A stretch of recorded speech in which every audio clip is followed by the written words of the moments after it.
Hi class, this is a lecture on 3 different type styles, and this will segue into your next project on packaging design. The first one is called Heritage, also known as hip hop or hipster or legacy.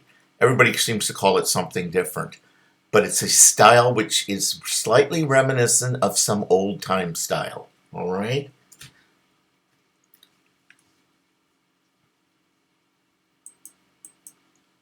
So when you see heritage or legacy or whatever, you look at it like these 3 examples and you kind of wonder, whoa, is this? When was this designed? These 3 examples were designed recently. This is not old design. Okay, so this is original Victorian design. So it seems like it's borrowing a lot of things. It's borrowing this putting type on a curve. It's using these ribbons and banners. It's borrowing stuff, and it's doing it over and over and over again. You will also see sometimes that when you're at a coffee house or some restaurant, you will see somebody doing a chalkboard by hand, which is really cool. I like that. So if we're going to break it down, what is heritage? It's actually a lot of things. If you want this style, and especially for something like a food product, a beverage, it's really a nice style. Here's a banner, banner, banner, banner, banner, banner. Call them banners or ribbons, it doesn't matter. Sometimes type on a slant. Sometimes type on a curve. You find this almost ubiquitous. In other words, always. You always see this. Type on a curve on top. Okay, and here we go with some more of that. I really think this is a beautifully designed label. Look at all the different labels, different colors, off-white, white, black, red. The red and the red here connect with each other. All typography, except one little thing here. There's a little leaf there. I think it's just beautiful. Here's also something that Heritage does, etchings or letterpress-like illustrations. They use it a lot. And the X factor. You'll see this X a lot. It's scissors, it's chopsticks, it's swords here, it's hammer or hatchets. You see it over and over and over again. It's kind of like a wink, wink, nod, nod. It's like I'm doing the Heritage style. Can you tell? You know, look at all the things that are here. And you mix serif, sans serif, and decorative and script. You can do anything. I'm going to warn you, this is not easy, but it's fun. Here are some other examples. Skulls are in today. And here you go with this is a bone shaker, which is an old-fashioned form of bicycle. And it's made out of all gear parts of the bike. Here's another. It's for a wine. You can buy this at Trader Joe's. It's called Dearly Beloved, Forever Red. And it's a skull made out of flowers. All flowers. It's really pretty. It's really pretty. And here's some of the other stuff that you'll see. And another thing, most of this stuff is centered. You'll notice most of this stuff is centered. Unlike the next style I want to show you.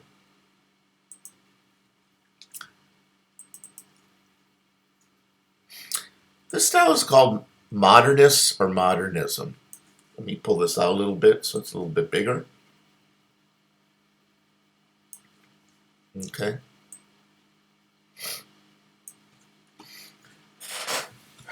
I don't know. Has any of you heard of this style, modern or modernism? Modern does not mean today. Today is contemporary. Today is contemporary. Modern is a period of time. Modern is a time period of about 40s, 50s, 60s, 70s. After the 70s, then they called it postmodern. Today we call modern minimal. So the names are changed a little bit, but it's still pretty true to the modern style. It started a lot of it with the Russian constructivists. When there was the big revolution of communism, they got rid of a lot of the old way of doing things in terms of advertising and brochures and posters. And they wanted them very strong. Red was a big color because it was communist. Look at this. Only geometric shapes were allowed. Well, the common folk didn't get it. So it went back to photographs of people, women holding little babies while they're driving tractors. I mean, everything was about progress and, to glorify the state. All right. Over then in Switzerland and Germany, a more refined version of that came about. And they called it Swiss design, Swiss modern. The Bauhaus flourished from 1919 to 1933. This was a time period that was very shifting in terms of what was going on.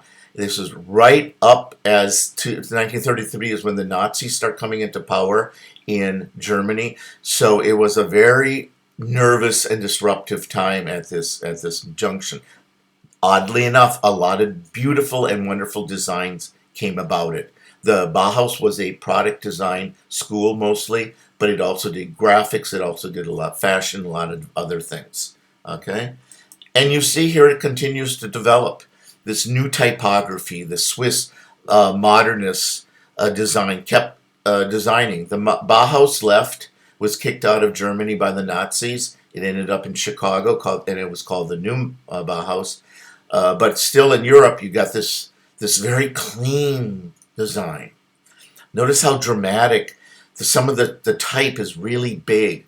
There are not much use of decoration. They considered geometric shapes the only thing that should be used for decoration.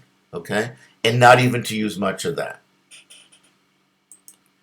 Here again, we keep developing. The one on the bottom is by Armin Hoffman. We have some Joseph Mueller-Brockman posters. I think those are his on top. And look what's going on. I mean, you're starting to see this grid being used. Business love this. This is when graphic design first started being really recognized. You didn't get somebody that did everything and then they said, oh, make a poster. It was somebody that was a graphic designer. They went to school to become a graphic designer, and that's when this pretty much started. A lot of people didn't like it. Look at all this wasted space here. Well, it's not wasted. As a modernist would say, this negative space draws your eyes down to this information. So therefore, it's using negative space. Negative space is as important as positive space. That would be their argument. Here we go. I love this Olivetti poster. Big old O. I mean, again, scale. Big scale. Strong color. Simplicity. Here in the United States, we did a little bit of a different twist on it. We did more playful. We got people like Lester Beale, Paul Rand, Saul Bass, Alvin Lustig. They were taking over design. Initially, people did not like it. They thought it was really super weird, and people would shake their heads. But this became the prevailing style of good design and also business. Does anybody know what this is right here? What it spells out? IBM. IBM. Yep. Yeah. This is Paul Rand here, and this is Saul Bass.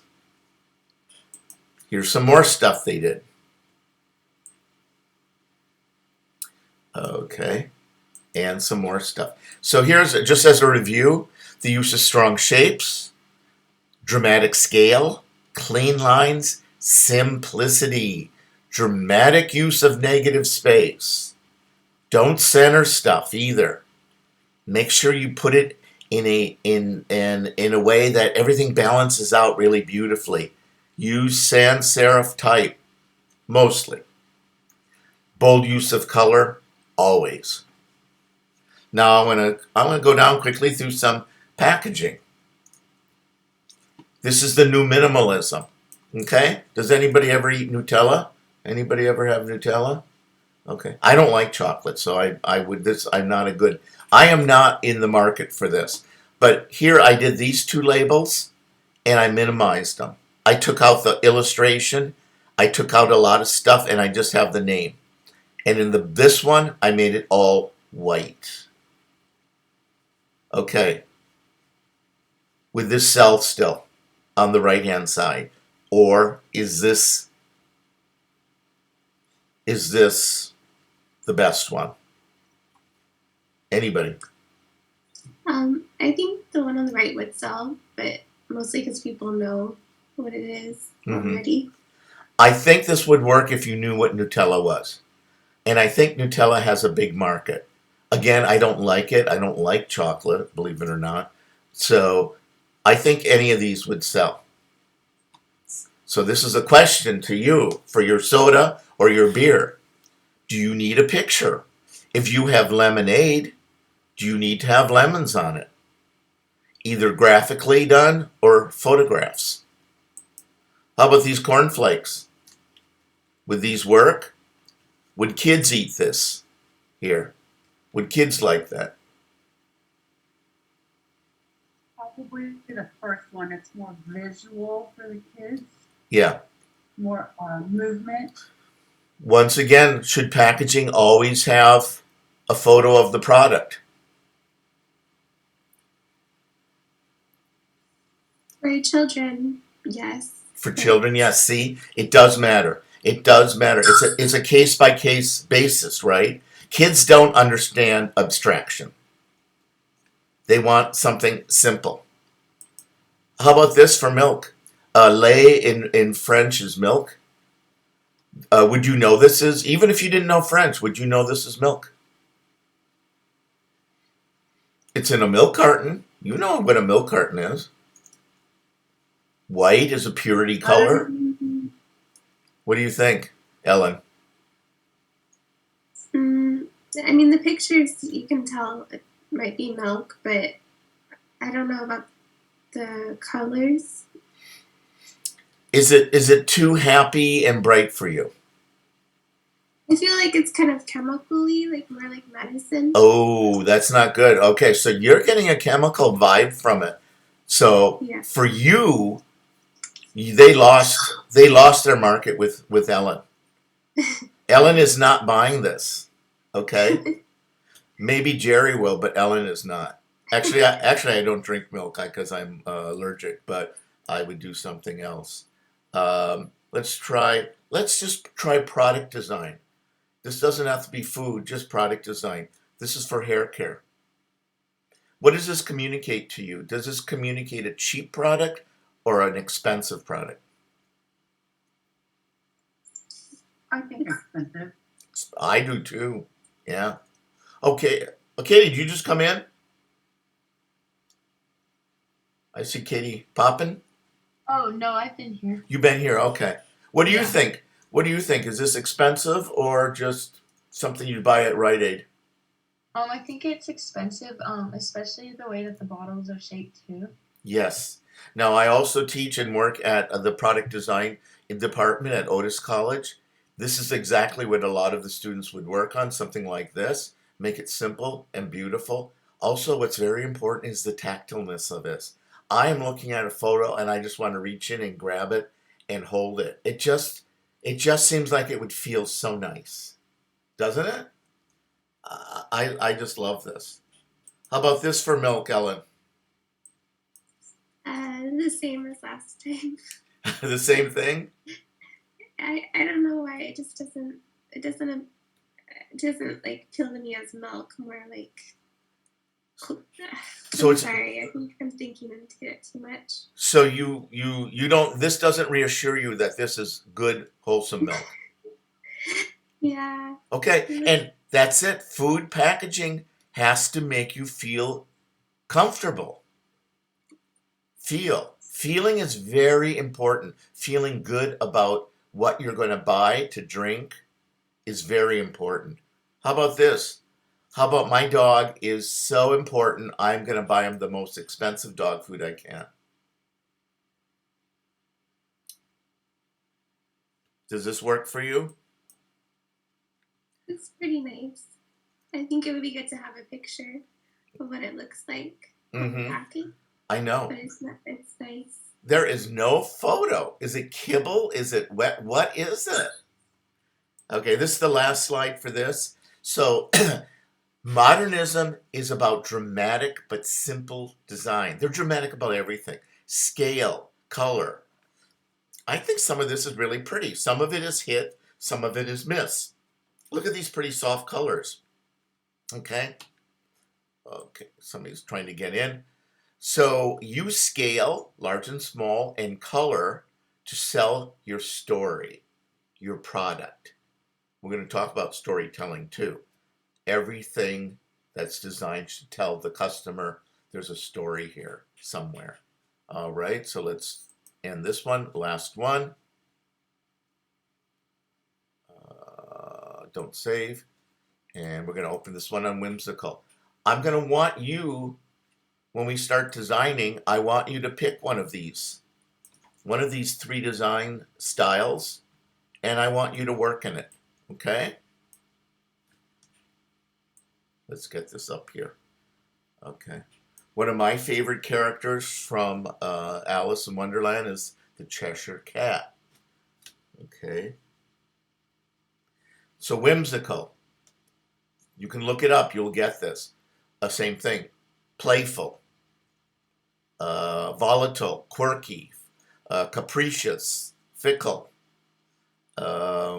Funny. Mischievous. Playful. Playful's a good one. Playful's a really good one. Okay? Here we go. Lots of different languages here. Okay, here's the Nut Junkie. Who's this for? Is this for adults or kids?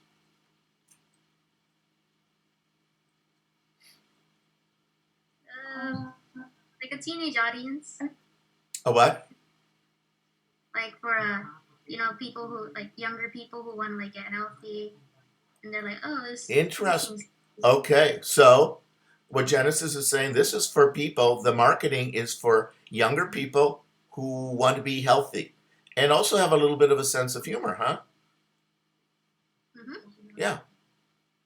Here is this is not a food product, it's actually a Japanese, a book cover, but look at how fun this illustration is and goofy.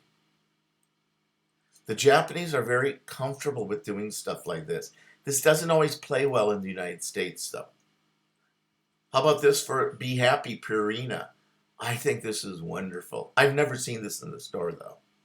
But it's Be Happy. Isn't that the cutest thing? I just love stuff like this.